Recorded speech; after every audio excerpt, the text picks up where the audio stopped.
Do you know how much down payment you'll need to purchase a new home? It may be less than you think.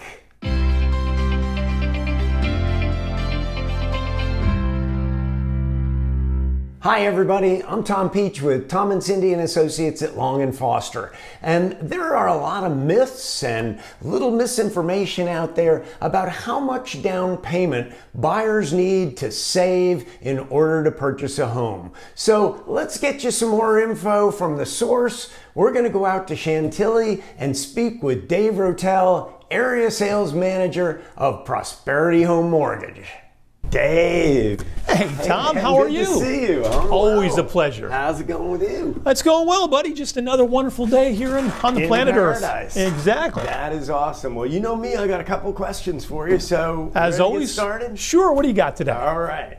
Okay. So what I got for you today is we talked to a lot of buyers who they have these myths that they think that they have to come up with, 50% down or 40% down or 20% down, and we tell them, no, you don't have to do that. But what would you say? Tell everybody, like, how much do you have to put down to buy a house? Because we don't want somebody, if somebody thinks that they have to put 50% down, by the time they save that, they've been renting for 20 years and now the prices are up where they got to even save more. So. No, I couldn't agree with you more. When I got out of college, I thought you had to at least put down 20%. But you find that that's just not the case. Nowadays, you can put down, with FHA, just 3.5% down. So if you're buying $100,000 just for a scenario for loan amount, just that $3.5 thousand. If you want to do conventional, you can go up to 97% financing. So it's just $3,000 in that same scenario. If you're a veteran, which we love our veterans. Definitely. 100% financing, which nobody even realizes all those great things that are out there waiting for them to help them get their first home. So literally, they can buy a house with no down payment. No down payment on the VA. It's phenomenal. So some tremendous options. There's some bond programs I haven't even discussed, but some great options for borrowers to get into their first home. Isn't that great? Isn't that great? So what about if somebody's they had their VA and then now they're in the Guard or something? Sure. Do they retain that VA? Does it follow them? Most veterans do. What they do is just reach out to a loan officer and they can run the whole scenario for them specifically, so that way they know and they go into the home buying process with confidence. And on the lower down payment ones that are not VA, like FHA, does that money have to come from the borrower, or can that be part of a gift letter from a relative? There's gifts. Gifts are available on a number of different products for those low down payments. As always, it's great to talk to a loan officer so they can see their specific scenario and walk them right through all the options, so they choose which is the best one for them. No, I love that. And it seems like the earlier they do that in the process, the more that they feel comfortable with it and are, ready when they see the perfect home to act. And then there was another question that I had about if someone, I know the market that we've been in has been this crazy seller's market, but all markets change, and as it gets to be more of a buyer's market or even a market where buyers can ask sellers to actually help with their closing costs, what can they get from a seller? What is a seller allowed to contribute towards it? It depends on the loan product specifically.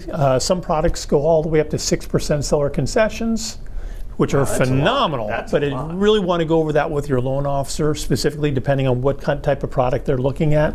But it's great. I was reading a newspaper today. They're talking about the market, the industry throughout the nation is coming back to normalcy. So the seller's market isn't quite as hot as it was in the past, but it's starting to all come together now for a more return to normal. After this COVID. Well, we keep our eyes on that every day. So in addition to closing costs, or in addition to down payment, there's also closing costs that people have to kind of put it over the finish line. Are there any generalities that you could talk about? I know each person and each amount's different, but Give us your thoughts on that. Sure, you want to go through a general number is 3 to 5% of the transaction is your closing cost. So it's 3 to 5% is a good safe number to be playing with, depending on the loan product itself. But like I said, there's always ways to save money, and there's ways to help out each one of these new buyers. It's an exciting time for them. That's awesome. And I know Prosperity's just been doing some great work for us lately. So I always encourage our buyers to reach out to a lender from Prosperity, and they're going to end up being real happy with the home that they get. And you know, it's wonderful. You can, the way we have it now, not only can you have them fully approved, like fully underwritten, not just a pre-approval, fully underwritten before they go out and look at the houses, but you can actually even lock the loan. We have products you can lock the loan with these great rates right now before they even find a house. So Very they can unique. actually keep the rate that's in place for a period of time, so that even if rates go up a little bit, they're locked in at that lower rate. Correct, while they're searching for their dream house. That is great. That is great. It's nice to hear the real scoop, because sometimes people have misinformation in their head, and they keep renting when actually they could own a home. Making that American dream come true where they have their own home ownership. It's a perfect time out there right now for it. I love it. I love it. Well, thanks again, Dave. Always a good to pleasure, see my you. friend. Have a great afternoon. All We'll right. talk soon. Can't wait to see you again, buddy. All right.